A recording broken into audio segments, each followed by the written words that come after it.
Bien, señores, hay una situación que preocupa a estudiantes dominicanos que tienen visa justamente de estudiantes en Estados Unidos, que es una decisión del presidente Trump para todos aquellos estudiantes que están recibiendo clases online.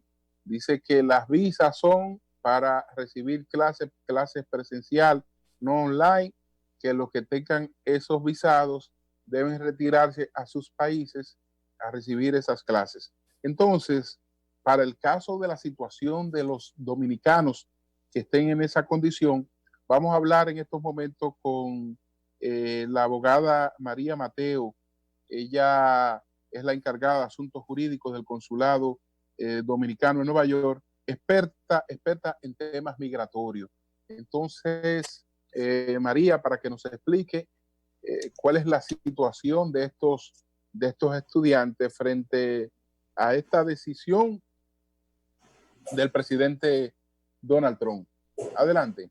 Gracias, buenos días Julio, buenos días a todos. Asimismo, como tú estás diciendo, los estudiantes internacionales generalmente deben de tomar clases presenciales. Esto en marzo, ICE decidió que debido a la pandemia, los estudiantes podían tomar clases en línea. Pero sucede, esto era para el semestre del verano y para el semestre de la primavera. Sucede que el pasado lunes, ICE, que es el organismo de inmigración y control de aduanas,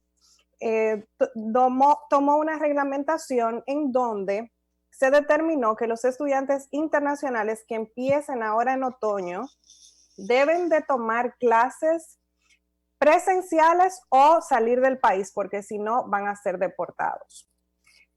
Los estudiantes internacionales tienen dos opciones actualmente. O se pueden cambiar a una escuela que tenga un híbrido entre clases presenciales y clases virtuales, o deben de salir del país. Salir del país y continuar las clases virtuales en sus países. Entonces, esto de cambiar a una escuela con clases presenciales es casi imposible en este momento, porque las universidades tienen un procedimiento que no se puede hacer en un periodo de un mes y piquito que queda. Entonces, esto va a ser bastante difícil para los estudiantes.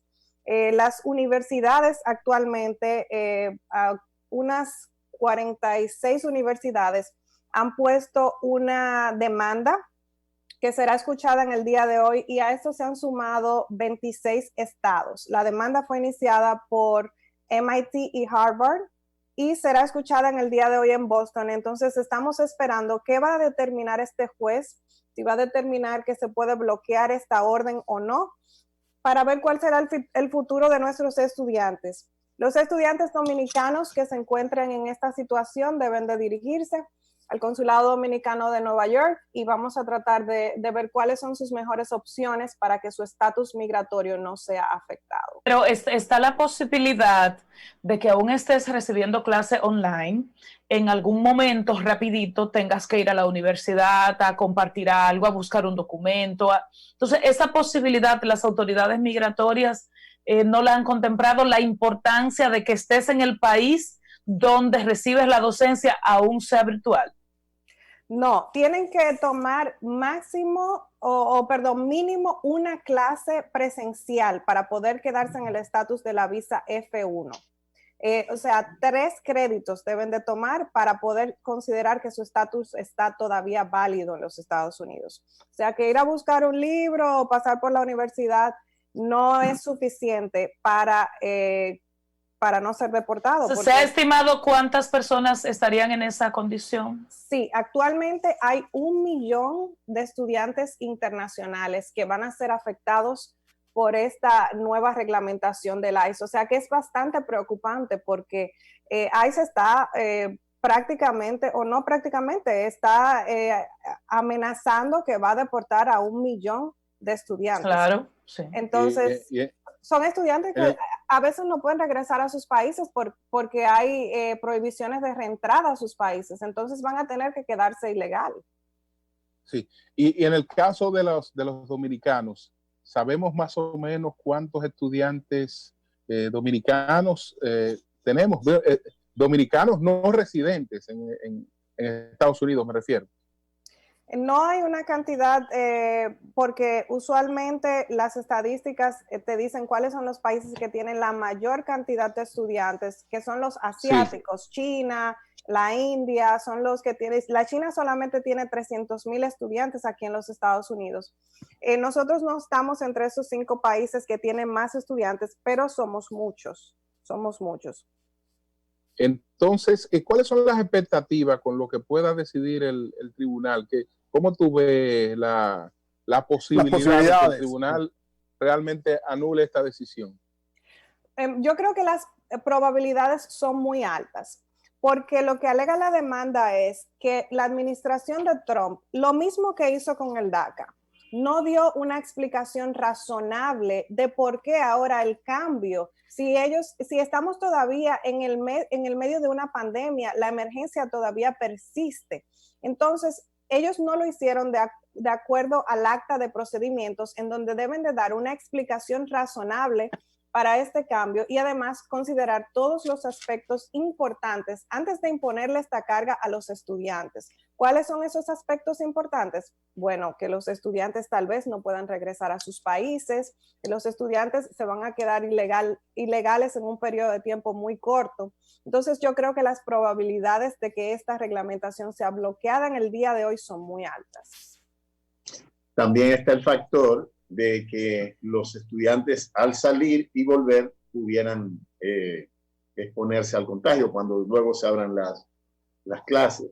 Es decir, estando en Estados Unidos, están en una misma locación y por lo tanto su asunto epidemiológico estaría en control del gobierno estadounidense. Y Estados Unidos gana mucho dinero con los estudiantes asiáticos. Eso es cierto. Con todos los estudiantes.